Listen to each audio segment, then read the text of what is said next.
बुद्ध के अपने शिष्यों के लिए आखिरी शब्द थे अपा दीपो भव, अपने प्रकाश स्वयं बनो। जब बुद्ध इस दुनिया से जा रहे थे तो स्वाभाविक रूप से हजारों शिष्य उनके चारों तरफ इकट्ठा हो गए। वे रोने लगे, चिल्लाने लगे। गुरु उन्हें छोड़कर जा रहे थे। उनका दुखी होना तो स्वाभाविक था और गुरु भी उनके साथ 42 सालों तक रहे थे और वो सभी उस आदमी से बहुत प्रेम करते थे। वे उनकी आभा से, खिंचाव से प्रेम करते थे।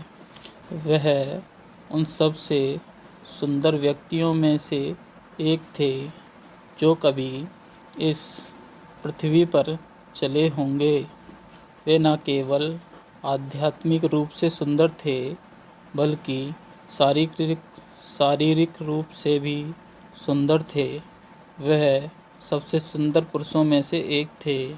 बुद्ध का बैठना, चलना, सोना, उनकी बातें, उनकी मुस्कान सब अपने आप में ही बहुत ही अद्भुत और आकर्षण थे।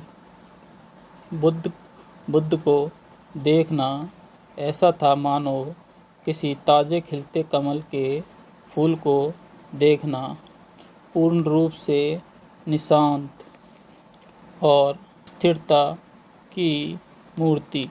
और वे भी सभी लोग बुद्ध से बहुत प्रेम करते थे। उन लोगों ने उस एक इंसान के लिए सब कुछ त्याग दिया, सब कुछ जोखिम में डाल दिया था। लेकिन अब वही इंसान उन्हें छोड़कर जा रहे थे तो वो सब रोने लगे। उनके रोने को, उनके आंसुओं को, उनके दुख को कोई भी समझ सकता था। लेकिन बुद्ध ने कहा, चुप हो जाओ, ये रोना धोना बंद करो। और तुम सब क्यों रो रहे हो? इससे क्या फ़र्क पड़ता है कि मैं इस दुनिया में रहूं या ना रहूं? मैं तुम्हारा प्रकाश नहीं था। तुम अपना प्रकाश स्वयं बनो। तुम्हें अपना प्रकाश स्वयं बनना होगा। पर मैं कह देता हूँ कि जिस घटना को आज तुम सब एक श्राप समझकर रो रहे हो, वही तुम सबके लिए एक वरदान साबित होगी। क्योंकि जब मैं चला जाऊंगा तो तुम खुद को खोजने का प्रयास करोगे। जब तक मैं यहाँ था तो तुम्हारी खुद से ज़्यादा मुझ पर दिलचस्पी थी।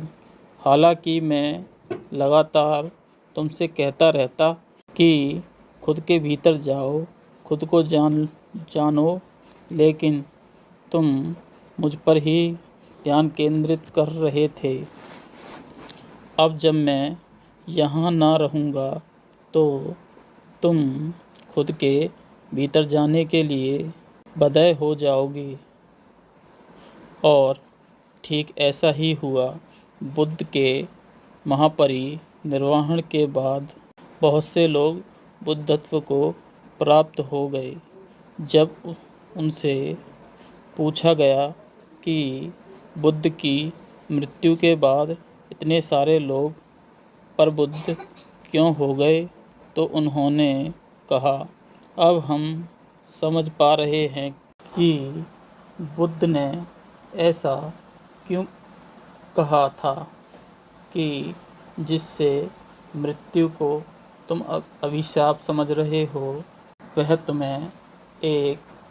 तुम सबके लिए वरदान सा सिद्ध होगी। क्योंकि एक बार आपने बुद्ध को देखा और वह चले गए तो फिर बाहर देखने के लायक कुछ बचा ही नहीं है। इसलिए हमने अपनी आंखें बंद कर लीं। हमने बुद्ध के रूप में वह सब देख लिया है जो सबसे अधिक देखने योग्य था।